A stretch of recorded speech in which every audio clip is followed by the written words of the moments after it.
नमस्कार, मनी गुरु की इस खास पेशकश में आप सभी का स्वागत है। मैं हूं स्वाति रायना। बजट में मार्केट लिंक डिबेंचर के टैक्स के नियमों में बदलाव किए गए हैं। नए बदलाव के अनुसार मार्केट लिंक्ड डिबेंचर यानी एमएलडी के ट्रांसफर या फिर रिडेम्पशन या फिर मैच्योरिटी पर हुए लाभ को अब शॉर्ट टर्म कैपिटल गेन माना जाएगा और ये निवेशकों के टैक्स स्लैब के अनुसार टैक्सेबल होगा।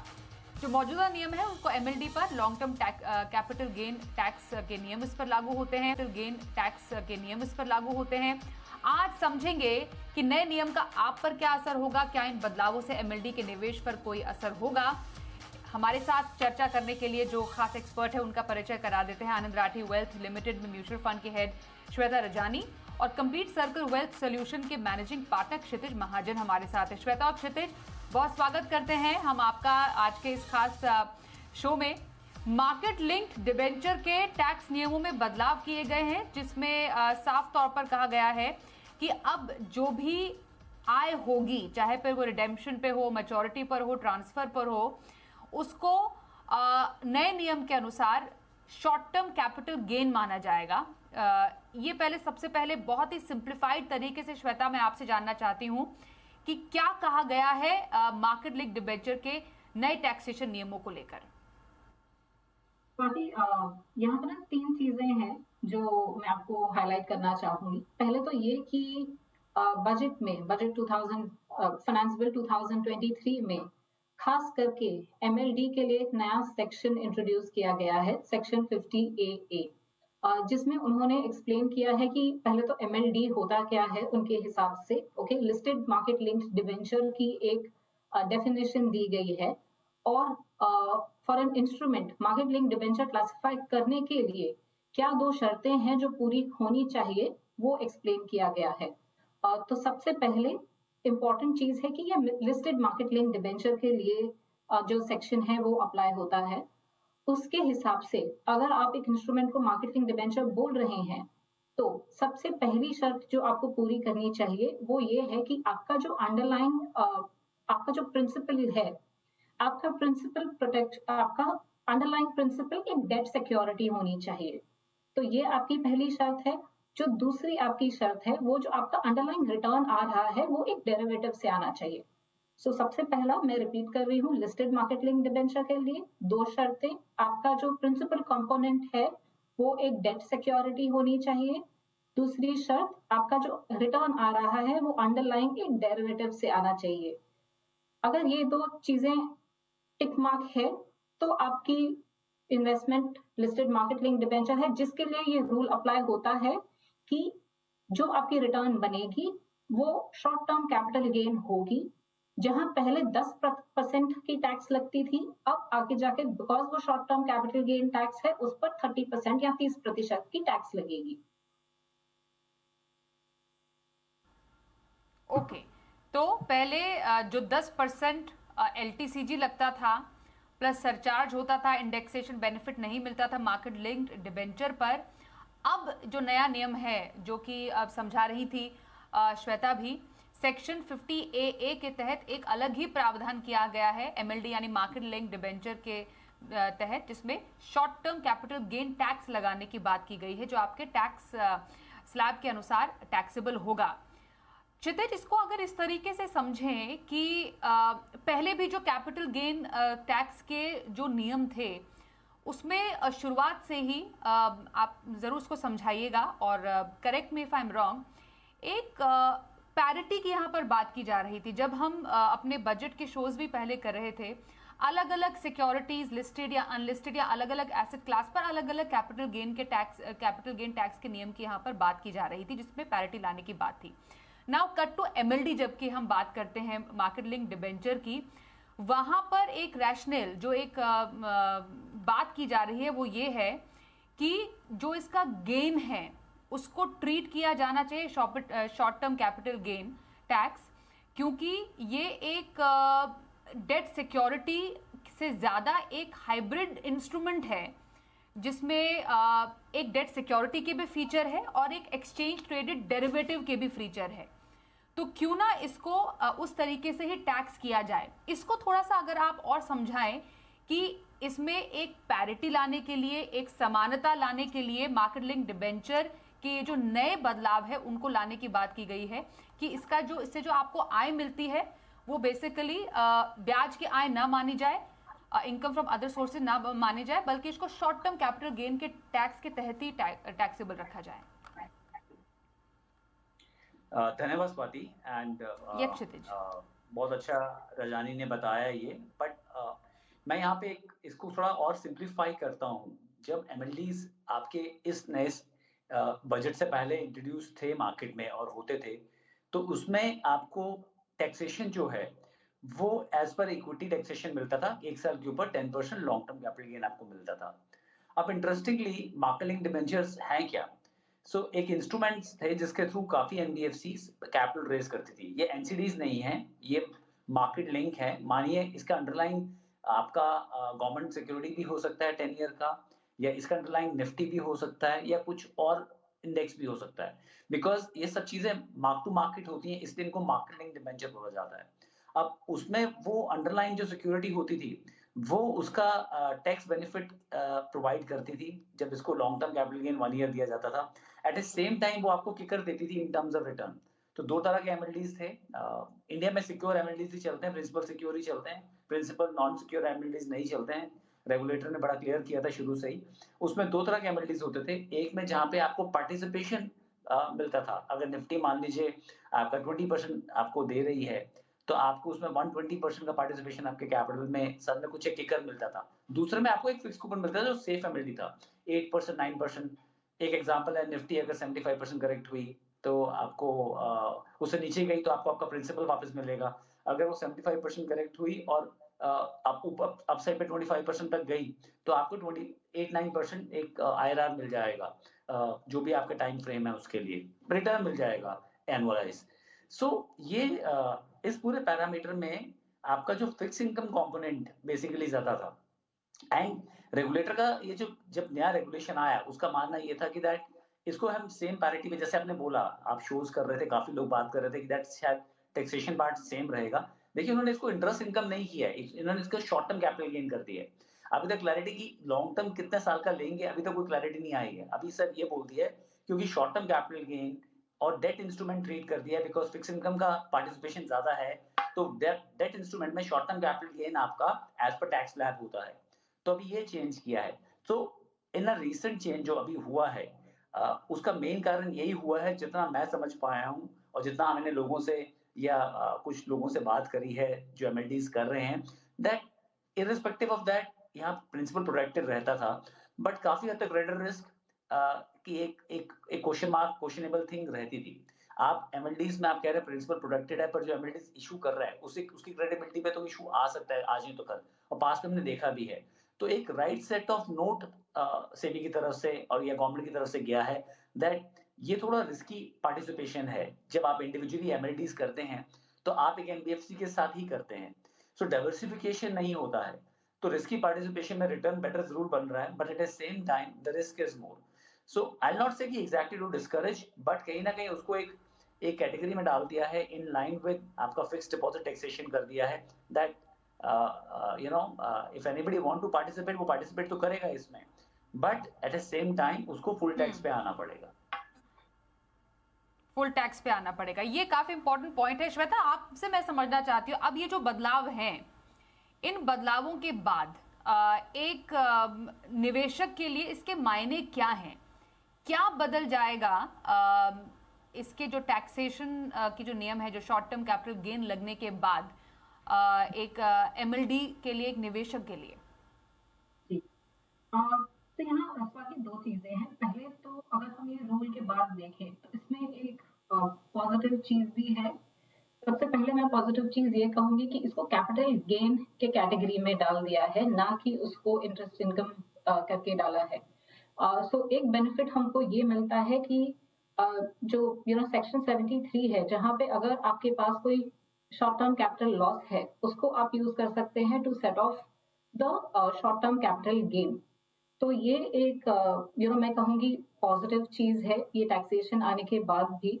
और दूसरी, यहाँ पे अगर हम देखे जाएं तो पहले क्या होता था, जो आपकी रिटर्न आ रही है मार्केट लिंक डिबेंचर से, अगर आप उसको मेच्योरिटी तक होल्ड करते थे तो इसको इंटरेस्ट इनकम अकाउंट किया जाता था, इसीलिए इन्वेस्टर्स को कुछ दिन पहले इसमें से रिडीम करना पड़ता था, सो दैट वो कैपिटल गेन और 10% कैपिटल गेन के ब्रैकेट में चला जाए। तो अब इन्वेस्टर को वो टेंशन नहीं रहेगी, वो मेच्योरिटी तक भी होल्ड करेंगे तो उनको 10% की जगह 30% पे करना है, अगर पहले भी निकाल देंगे तो उनको 30% होल्ड करना है। तो ये दो चीजें मैं कहूंगी कि पॉजिटिव है। एंड तीसरा चीज, कहीं जगह पे मैंने रीड किया कि ये बोल रहे हैं 30% प्लस सरचार्ज प्लस सेस लगा के 39% का टैक्स रेट हो जाएगा, जो हमारे कंप्यूटेशन के हिसाब से वो 39% नहीं होता है, बट इफेक्टिव टैक्स रेट जो आती है आपकी स्लैब के अनुसार वो 31.2% की होगी। सो पहले जहां पे आप लेट्स से 11.96 या करीबन 12% पे करते थे, वो 12% से अब 32% हो जाता है। एक सिंपल सा एग्जांपल, अगर कोई लिस्टेड मार्केट लिंक डिबेंचर में इन्वेस्ट कर रहे थे जहां पे 9.75% की कूपन या रिटर्न की एक्सपेक्टेशन थी प्री टैक्स, तो पोस्ट टैक्स बेसिस पे वो वहां पे करीबन 9% पे आ जाते थे पुराने टैक्स रिजीम में। अब नए टैक्स रिजीम में वो 9.75 से 6.8% पे उसका पोस्ट टैक्स रिटर्न आ जाएगा।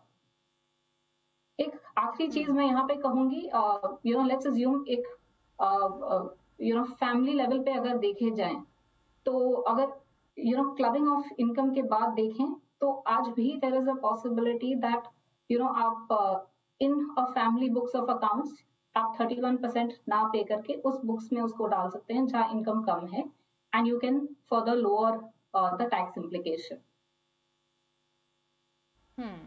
All right. और क्षितिज, यूजुअली अगर हम मार्केट लिंक डिबेंचर की बात करें, after this change, if I am not wrong, 1 अप्रैल 2023 से ये नए नियम लागू होने की बात की जा रही है, और कैसे निवेशकों के लिए अब अट्रैक्टिव है ये मार्केट लिंक डिबेंचर? बेसिकली जो HNIs हैं, क्या उन पर सबसे ज्यादा इम्पैक्ट इस असर का देखा जा सकता है, जो टैक्सेशन के जो बदलाव है? ऑब्वियसली स्वाति, देखिए, आप अगर कोई भी HNI जो हायर टैक्स ब्रैकेट में है, मान लीजिए 30% प्लस में है, उसके लिए आज की डेट में, अगर जैसे मैं श्वेता वाला एग्जांपल ही आगे लेता हूँ, 6.8 पोस्ट टैक्स अगर वो MLD से एक्सपेक्ट कर रहा है, जहां उसको लॉकिंग में भी पैसा रखना पड़ेगा, उतना रिटर्न आपको आज की डेट में G-Secs फंड ही दे देंगे। आज की डेट में 10 ईयर G-Sec जो 7.5 7.6 के आसपास है, and there are tax friendly instruments. आज अगर आप किसी भी म्यूचुअल फंड में, G-Sec फंड में इन्वेस्ट करते हैं, so I have nothing against MLDs, it's a good proposition जब तक ये टैक्स पार्ट नहीं था। पर सुपर HNI के लिए आज की डेट में MLDs अनअट्रैक्टिव इसलिए हैं कि आपको, अगर आप आज G-Sec फंड में डालते हैं और 3.25 साल रखते हैं जिसमें कोई लॉकिंग नहीं है, लेट्स से, या किसी बॉन्ड फंड में डालते हैं जिसमें आप होल्ड टू मैच्योरिटी करते हैं जितना उसका टेनर है, तो आपको पोस्ट टैक्स 7% तो आज की डेट में mutual fund, normal mutual fund से मिल जाएगा। और मैं इसलिए बोल रहा हूँ बिकॉज अगर आज डालते हैं और आप 3 साल 2 महीने रखते हैं तो आपको 4 इंडेक्सेशन बेनिफिट भी मिल जाएंगे। सो थोड़ा सा ये अनअट्रैक्टिव हो गया है सुपर HNIs या HNIs के लिए। Having said that, because I think जो पहले 10 लाख का ब्रैकेट था, इन टर्म्स ऑफ MLDs में या NCDs में, वो अब 1 लाख हुआ है 1 जनवरी से। काफी retail participation, again I am saying, ये रिस्की प्रोपोजिशन है जो लोग देख रहे हैं इसको, क्योंकि आप एक ही लोगों को लग रहा है कि मेरा कैपिटल प्रोटेक्टेड है क्योंकि ये सेबी रजिस्टर्ड फंड है, एवरीथिंग इज फाइन। बट आप ये समझिए कि दैट ये जो कैपिटल आपसे ले रहा है वो कोई NBFC ले रहा है, तो आप एक ही जने को अपना कैपिटल दे रहे हैं, जो इसको आगे लेंड कर रहा है, उसमें से जो मनी बना रहा है उसके थ्रू, इस इंस्ट्रूमेंट के थ्रू आपको वापस टैक्स एफिशिएंटली वापस कर रहा है। सो जो लोग कम टैक्स ब्रैकेट में हैं, अगर उनको एक अच्छे लेंडर का, NBFC का इंस्ट्रूमेंट मिले, वहां पे ये चीज उनके लिए बेनिफिशियल हो सकती है। जैसे लेट्स से HDFC लिमिटेड का मिले, अगेन मेरा कोई रिकमेंडेशन नहीं है, मैं सर नाम ले रहा हूँ आपका, बजाज फाइनेंस का मिले, या फिर जो जहाँ पे उनका कंफर्ट हो वहां का मिले, सो इट कैन बी, उनके लिए ये चीज बेटर हो सकती है। श्वेता आनंद राठी से तो वो अपने बारे में बता सकती हैं। तो मैं ये कह रहा हूँ कि दैट सुपर HNI के लिए आज की डेट में जो सामने दिख रहा है वो अनअट्रैक्टिव है। हैविंग सेड दैट, अगर उनका कोई कैपिटल लॉस आ रहा है major which they are expecting, और या फिर कोई है capital loss, because capital loss तो आप कैरी फॉरवर्ड कर सकते हैं अगले 8 साल तक, तो आप ये इंस्ट्रूमेंट ले सकते हैं क्योंकि आपका गेन है ये। अगेन मैं क्लियर करूंगा, ये शॉर्ट टर्म कैपिटल गेन है, पर ये फिक्स्ड इनकम का शॉर्ट टर्म कैपिटल गेन है, ये इक्विटी का शॉर्ट टर्म कैपिटल गेन नहीं है। इक्विटी में शॉर्ट टर्म कैपिटल गेन आपका 15% होता है, फिक्स्ड इनकम म्यूचुअल फंड या फिर आपका रियल एस्टेट का या गोल्ड का जो शॉर्ट टर्म कैपिटल गेन होता है वो आप as per your tax slab होता है। तो ये फिक्स्ड इनकम या फिर रियल एस्टेट का शॉर्ट टर्म जैसा कैपिटल गेन है, तो इसको आप ऑफसेट कर सकते हैं। तो वो आपको मैच करना पड़ेगा अपने सीए के साथ बैठ के या अपने एंड पे, दैट इफ कोई any losses which you are accumulating, जो आपके चल रहे हैं कैरी फॉरवर्ड, तब आप कुछ ऐसे इंस्ट्रूमेंट्स में कर सकते हैं एक प्रॉपर क्रेडिट वर्दीनेस चेक करने के बाद एनबीएफसी की। श्वेता, यही एक्सपेक्टेशन या उम्मीदें हम कह सकते हैं, अनुमान लगाया जा रहा है कि अब आने वाली क्रेडिट फिर से दरों में बदलाव हो सकता है? जी बिल्कुल स्वाति, मार्केट की एक्सपेक्टेशन अगर हम बोलें तो ये है कि हम 0.25% की एक रेट हाइक एक्सपेक्ट कर सकते हैं आरबीआई से। और अगर हम देखेंगे मई से लेके अब तक, क्योंकि महंगाई बढ़ रही थी, आरबीआई 2.25% से ब्याज दरें बढ़ाई है। आज के दिन पे जो अगर हम कहें महंगाई की सिचुएशन है, पिछले 2 महीने से नवंबर दिसंबर आपका जो इन्फ्लेशन सीपीआई नंबर आ रहा है वो आरबीआई के एक हम कहेंगे कंफर्ट जोन में है, क्योंकि आरबीआई की अपर टॉलरेंस लिमिट होती है 6% की। पिछले 2 महीने में जो नंबर आया था 5.9 और 5.7 का आया था। तो आज के दिन पे महंगाई का इतना कंसर्न हम बोलेंगे नहीं है, लेकिन आरबीआई को एक बैलेंसिंग इफेक्ट प्ले करना है। एक तरफ महंगाई को ध्यान में रखना है, दूसरी तरफ आपका जो आर्थिक विकास है उसको ध्यान में रखना है। तो ये दो चीजों को देखते हुए कि आपकी महंगाई कंट्रोल में रहे, आपका आर्थिक विकास थोड़ा बढ़े, एक हम कहेंगे कि 25 पैसे जितनी रेपो रेट हाइक की एक्सपेक्टेशन हम रखते हैं। ओके, रेपो रेट हाइक का अनुमान लगाया जा रहा है 25 बेसिस पॉइंट का। क्षितिज, ऐसे में डेट या फिर डेट फंड बेसिकली या फिर फिक्स डिपॉजिट, क्योंकि जैसे रेपो रेट बढ़ी है, बैंकों की जो एफडीज है उसमें भी बढ़ोतरी देखने को मिली है, आपको अब आने वाले टाइम में ये दोनों ही ऑप्शन कैसे लग रहे हैं? एक निवेशक के लिए कहां पर जाना सही है अभी? देखिए, दो तरह से पैसे बनते हैं स्वाति। एक तो आप यील्ड बेटर करो जहां पे आपको रिटर्न बेटर मिल रहा है, दूसरा उसको टैक्स एफिशिएंट ज्यादा करो। सो दोनों चीजें अगर आपको मिल रही हो आज की डेट में फिक्स्ड इनकम म्यूचुअल फंड में, तो आई थिंक मेरे हिसाब से लोगों को फिक्स्ड इनकम म्यूचुअल फंड देखना चाहिए जहां पे देखिए, आपने अगर अपनी मेच्योरिटी, मान लीजिए आपका 3 साल का पैसा है और आपने 10 साल के पेपर में डाल दिए, तो वहां पे मार्क टू मार्क लॉसेस आपको हो सकते हैं फिक्स इनकम में भी। पर अगर आपने होल्ड टू मैच्योरिटी किया है during the tenor of the fund और आपकी मैच्योरिटी भी फंड की मैच्योरिटी के साथ है, तो आपको लॉसेस नहीं होते हैं या फिर आपको मार्क टू मार्केट लॉस नैव में नहीं दिखता है, क्योंकि मैच्योरिटी के साथ आपका फंड मैच्योर हो रहा है। और ये जो फेब का मंथ होता है ना, ये बहुत अट्रैक्टिव मंथ होता है फिक्स इनकम के लिए स्वाति। एक तो बजट हो चुका है आपका, दूसरा आपको 3 साल 2 महीने में 4 इंडेक्सेशन बेनिफिट मिल जाते हैं। तो मुझे लगता है कि दैट इन्वेस्टर्स को पॉलिसी से पहले फिक्स इनकम में थोड़ा एलोकेशन लेना चाहिए, और पॉलिसी के बाद आप स्टैगर कर सकते हैं। 50% आप कल या परसों ले सकते हैं, कल ही ले लीजिए क्योंकि परसों तो पॉलिसी आई जाएगी 8th को, तो कल ले लीजिए, और कुछ पॉलिसी के बाद आप अपना फिक्स इनकम में एलोकेशन ले लीजिए। और अगर आपका टेनर 4-5 साल का है फंड का, फिर कोई इशू नहीं है, आप 5 साल की मैच्योरिटी का पेपर ले सकते हैं जहां पे आपको बेनिफिट मिल सकता है। बट येस, यहाँ पे आपको यील्ड भी बेटर मिलेगी। देखिए आज की डेट में 7.7 के 7.5 के वाईटीएम के बहुत म्यूचुअल फंड्स अवेलेबल हैं। अच्छा, डिपॉजिट और म्यूचुअल फंड में एक और डिफरेंस है स्वाति। डिपॉजिट आप एक बैंक के साथ करते हैं, ऑल बैंक सारे सेफ होंगे अपने एंड पे, एंड ऑब्वियसली आरबीआई आपको आरबीआई है रेगुलेशन के लिए, सारी चीजों के लिए। बट द की बैंक्स के आज डिपॉजिट रेट आपको 6.5% से ऊपर नहीं मिलेंगे, बट यहीं पे आपको म्यूचुअल फंड में आज वो 7.7 मिलेंगे। अच्छा, बैंक में जो आप डिपॉजिट ले रहे हैं वो एज पर टैक्स टाइप आपका इंटरेस्ट इनकम काउंट होगा, जो भी इंटरेस्ट आएगा। यहाँ पे आपको इंडेक्सेशन मिल जाएगा। और 5 की, जैसे श्वेता ने बात करी इन्फ्लेशन की, मान लीजिए 5 भी आता है इन्फ्लेशन अगले 4 साल तक, 5% भी रहता है, तो 20% 4 इंडेक्सेशन में आपको 20% ऐड हो जाएगा आपका रिटर्न का।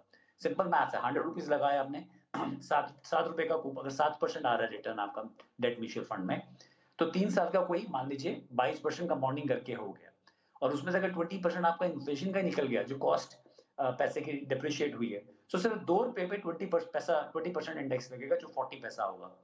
तो नेट नेट 7% टैक्स फ्री आपके हाथ में आ जाता है। विज़ डिपॉजिट में अगर आप जिस भी टैक्स स्लैब में हैं, उस हिसाब से आपको इंटरेस्ट पे टैक्स पे करना पड़ता है। मेरे हिसाब से बहुत अच्छा पॉइंट आपने बोला ये, that it's a good time जहाँ पे आप स्टैगर वे में 2 एलोकेशन में अपना फिक्स इनकम में एलोकेशन ले सकते हैं।